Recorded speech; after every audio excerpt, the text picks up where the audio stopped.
तो खबर कासगंज जिले की सदर कोतवाली क्षेत्र के ग्राम बादामपुर से आई है, जहां पर मक्के के खेत पर सोते हुए दो युवकों पर खनन करने वाले ट्रैक्टर चालक के द्वारा उनके ऊपर ट्रैक्टर ट्रॉली चढ़ाने का मामला सामने आया है, जिससे कि एक युवक की मौके पर ही मौत हो गई तो वहीं दूसरा युवक गंभीर रूप से घायल हो गया।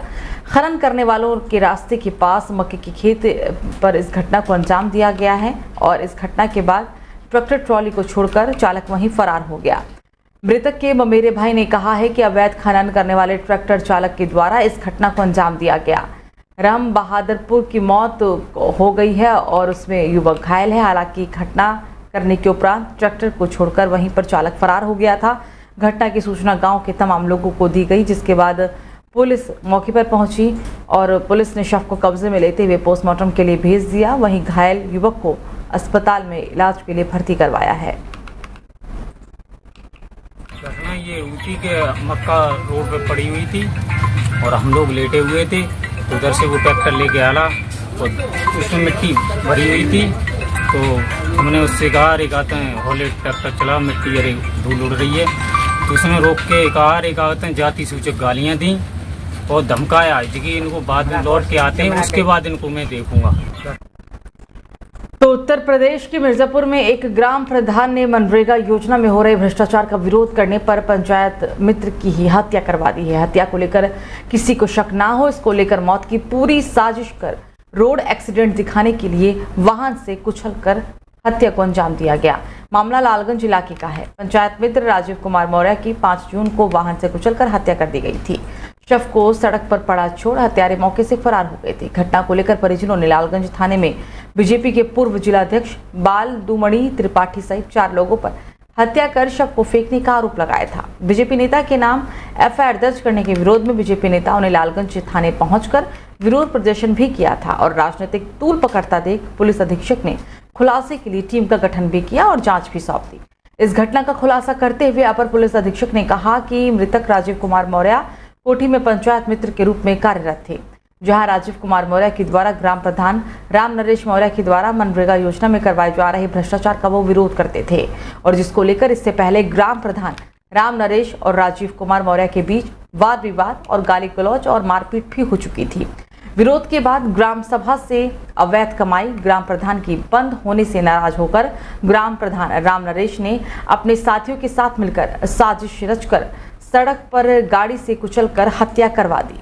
पुलिस ने घटना का खुलासा करते हुए ग्राम प्रधान राम नरेश मौर्य सहित हत्या में शामिल कुल 5 आरोपियों को गिरफ्तार कर जेल भेज दिया है। पुलिस ने हत्या में इस्तेमाल किए गए बोलेरो पिकअप गाड़ी और महिंद्रा टीयूवी गाड़ी को भी बरामद कर कब्जे में ले लिया है। देखिए 5 जून को थाना क्षेत्र लालगंज के लहंगपुर में हाईवे पर एक व्यक्ति राजू मौर्य हैं जो रोजगार सेवक है, उनकी दुर्घटना मृत्यु हुई थी। उनके भाई द्वारा इसमें हत्या का संदेह जताया गया था और एफआईआर दर्ज कराई गई थी। इस घटना को पुलिस द्वारा एक संज्ञान लेते हुए एसओजी सर्विलांस टीम के साथ साथ थाना पुलिस द्वारा कड़ी मेहनत करते हुए और एक से एक बढ़िया जो हमारे एविडेंस थे उनको कलेक्ट करते हुए और इस घटना का खुलासा किया है। तो सहारनपुर में कार और ट्रैक्टर ट्रॉली के बीच जोरदार भिड़ंत हो गई और इसमें 3 लोग गंभीर रूप से घायल हो गए, जिनको थाना जनकपुरी पुलिस ने राहगीरों की मदद से जिला अस्पताल में भर्ती करवाया। सहारनपुर के थाना जनकपुरी क्षेत्र अंतर्गत देहरादून रोड 6 पूजा चौक के पास बीती रात को लगभग 12 बजे के करीब एक कार और ट्रैक्टर ट्रॉली के बीच जोरदार भिड़ंत हुई थी। भिड़ंत इतनी जबरदस्त थी कि कार के परखच्चे उड़ गए थे। बताया जा रहा है कि छछपुरा चौक पर बीती रात एक ट्रैक्टर ट्रॉली कार से आगे चल रही थी, तभी ट्रैक्टर ट्रॉली पर कोई भी रिफ्लेक्टर और लाल कपड़ा बंधा हुआ नहीं था। रात में अंधेरे होने की वजह से कार ट्रैक्टर ट्रॉलियों में पीछे से टकरा गई, जिसके बाद जबरदस्त टक्कर हो गई, जिसमें कार सवार 3 युवक संजय, अमित, विलियर, साइमन घायल हो गए, जिनको थाना जनकपुरी पुलिस ने जिला अस्पताल में भर्ती करवाया है।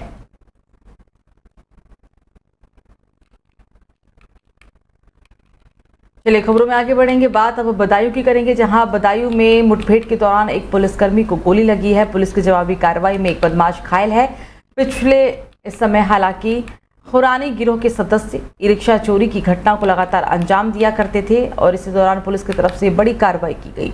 गिरफ्तार आरोपियों की निशानदेही पर ही पुलिस ने छापेमार कार्रवाई की और इसमें 6 ई रिक्शा, तमंचा, कारतूस सहित 2 आरोपी को भी पुलिस के द्वारा गिरफ्तार किया गया। ये पूरा मामला बदायूं के उधैती थाना क्षेत्र के पालिया स्वरूपनगर गांव के बीच हुई है। मुठभेड़ के दौरान 2 शातिर बदमाश पुलिस की गिरफ्त में हैं और इस दौरान 6 ई रिक्शा भी पुलिस ने बरामद की है।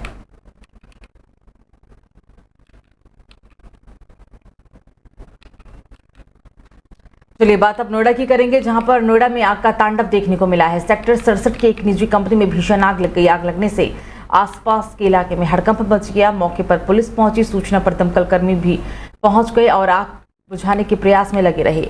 लगभग 1 घंटे के बाद दमकल विभाग ने आग पर पूरी तरह से काबू पा लिया।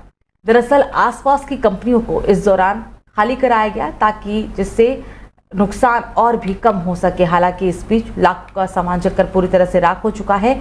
आग दूसरी कंपनी तक पहुंच चुकी थी। फेज 3 थाना क्षेत्र के सेक्टर 67 में ये आग लगी थी। आग ने किस तरह विकराल रूप धारण कर लिया था, तस्वीरों में आप देख सकते हैं। एक निजी कंपनी नोएडा के सेक्टर 67 में और इस दौरान यहाँ पर आग लगी थी। आग लगने के पीछे का क्या कारण रहा, अभी फिलहाल इस बात का खुलासा नहीं हो पाया है। कोई जनहानि नहीं हुई है, लेकिन आग लगने की वजह से लाखों रुपए का नुकसान जरूर हुआ है।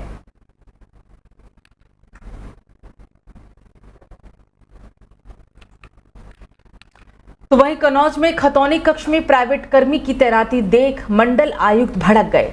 खतौनी लेने आए काश्तकारों से आयुक्त अमित गुप्ता ने शुल्क की साथ में जानकारी भी ली। खतौनी में निर्धारित शुल्क से अधिक वसूली होने पर उन्होंने नाराजगी जताई है। हालांकि आयुक्त ने तहसीलदार और संबंधित अधिकारी को फटकार लगाई। कन्नौज के 13वां तहसील दिवस में कानपुर मंडल आयुक्त अचानक पहुंच गए थे और इस दौरान जब उन्होंने एक निजी कर्मचारी को काम करते हुए देखा तो उनका गुस्सा फूट पड़ा। इसमें अधिकारी को जमकर उन्होंने फटकार लगाई है। एक प्राइवेट कर्मी की तैनाती पर मंडल आयुक्त बुरी तरह से गुस्से में तिलमिला गए। खतौनी लेने के लिए काश्तकारों से आयुक्त अमित कुमार गुप्ता ने शुल्क की जानकारी ली। साथ ही निर्धारित शुल्क से अधिक वसूली होने पर उन्होंने नाराजगी भी जताई है। साथ में तहसीलदार और अधिकारियों को फटकार लगाते हुए मंडल आयुक्त नजर आए हैं।